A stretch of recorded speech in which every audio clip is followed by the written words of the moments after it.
Et bonjour, on se retrouve pour une nouvelle interview en direct du Web Today à Stéréolux à Nantes. On reçoit ce matin François Badenès, bonjour. Bonjour. François, tu es cofondateur de Human Connect. Je suis même le fondateur, oui. Fondateur, d'accord.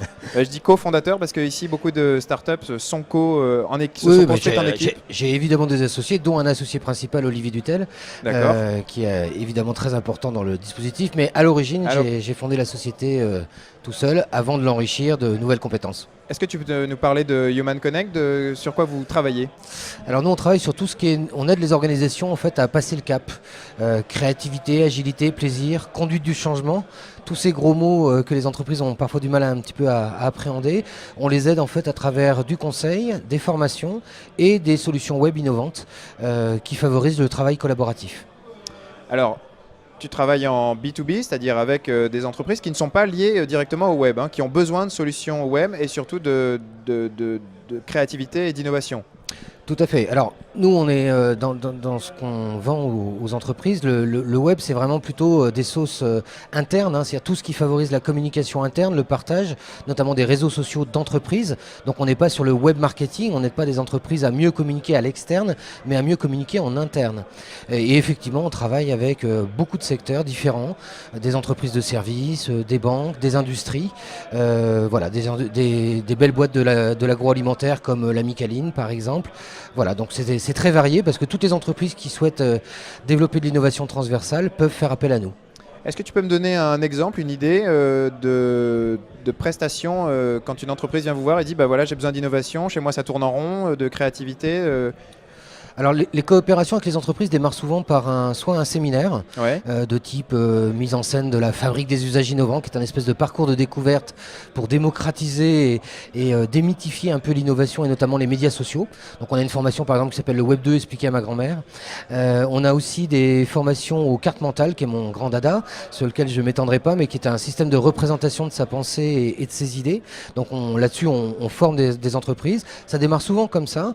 Et puis après, éventuellement, elles ont envie d'aller au-delà, de moderniser leur intranet ou leur extranet pour mieux travailler en réseau, développer de l'intelligence collective avec leurs adhérents, leurs partenaires, leurs clients, leurs salariés tout simplement. Voilà, donc ça démarre souvent par du conseil et de la formation. Et puis nous, bien sûr, on essaye après de les amener vers nos solutions. D'accord.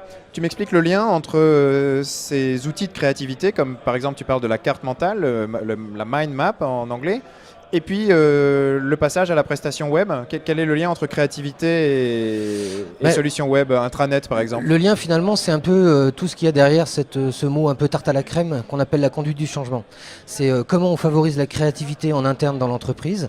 Il n'y a pas une réponse, et évidemment, il n'y a pas une façon de faire. Il y a un ensemble de méthodes qui peuvent y contribuer, parce que l'enjeu principal en fait, c'est de lever les freins culturels, d'amener les collaborateurs à raisonner et à travailler autrement, mieux manager leurs projets. Donc voilà, plusieurs formations peuvent y contribuer. Et puis après, il faut les amener vers les solutions et la mise en pratique. Il faut les faire adhérer à ces outils, parce qu'un outil tout seul, s'il n'y a pas d'adhésion des collaborateurs, ça ne sert à rien.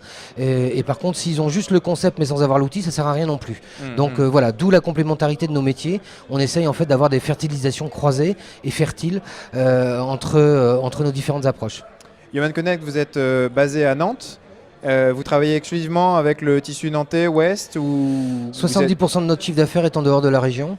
Donc on a aussi des références internationales, européennes notamment. On travaille avec plusieurs clusters européens. Les clusters, c'est des regroupements d'entreprises qui elles aussi cherchent des solutions pour mieux développer l'innovation participative et l'intelligence collective. Donc voilà, on a beaucoup de clients à Paris aussi, des grands comptes.